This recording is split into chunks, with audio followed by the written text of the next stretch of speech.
मेडिटेशनची जादूगिरी. लेखाचं नाव आहे स्वागतम शुभ स्वागतम. मागच्या गप्पा गोष्टी पुढे चालू. मी म्हणाले, छान, उत्तम विचार आहे. आता आपण तो कृतीत आणूया.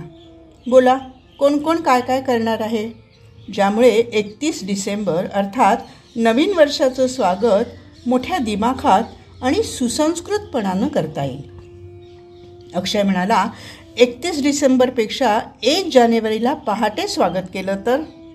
मी म्हणाले, अतिउत्तम.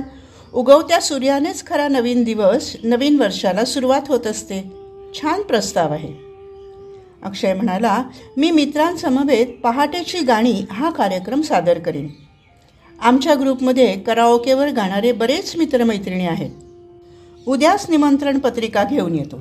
सर्वांनी मात्र नक्की यायचं, अर्थात कोरोनाविषयक सारे नियम पाळून, बरं का. सरोदे काकाही सामील झाले. म्हणाले, वा अक्षय, वा, छान कल्पना आहे. मी उगीचच तुझ्यावर राग केला, क्षमा कर मला. अक्षय, नाही हो आजोबा, तुम्ही मलाच नाही पण आमच्या पिढीला मार्गदर्शन केलं आहे.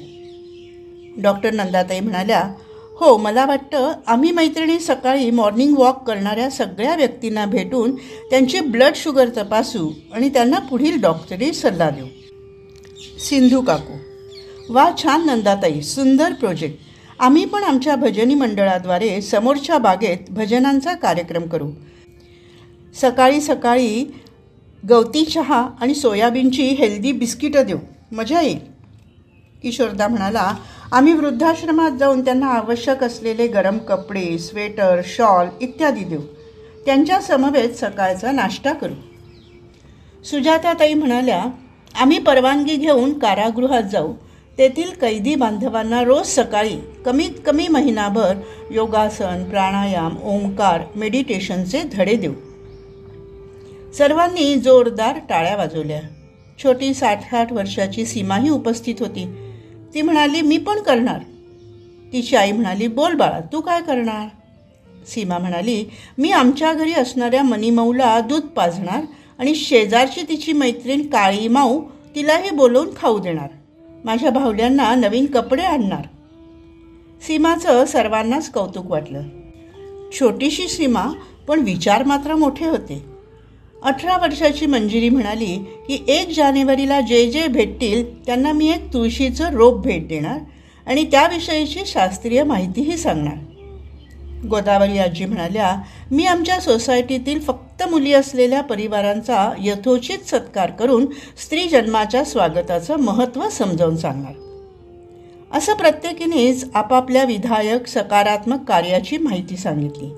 शेवटी पत्रकार सोनावणे काका म्हणाले, वा, आज पहिल्यांदाच मी या गप्पा गोष्टी कार्यक्रमात आलो. खूप बरं वाटलं.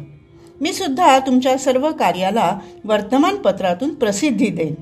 सकारात्मक बातम्या समाजापर्यंत पोहोचल्या पाहिजेत, म्हणजे त्याचं अनुकरण इतरही करू शकतील. मी तुम्हा सर्वांचं मनःपूर्वक अभिनंदन करतो.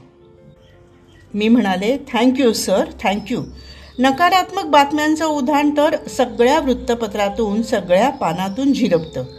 परंतु आता सकारात्मक विधायक कार्याला वृत्तपत्रातून प्रसिद्धी मिळाली तर समाजाला योग्य दिशा मिळेल आणि सकारात्मक सामाजिक परिवर्तनाचीही नांदी ठरू शकेल. संस्कृतीचे बोट धरूया, नवीन वर्षाचे स्वागत करूया.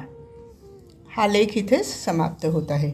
आंतरराष्ट्रीय नोबेल पीस अवॉर्डसाठी नामांकित श्री जन्माचे स्वागत करा चळवळीच्या आद्यप्रवर्तक आणि राजयोगा मेडिटेशन जीवनपद्धतीच्या अभ्यासक डॉक्टर सुधा कानकरिया लिखित पुस्तक मेडिटेशनची जादूगिरी.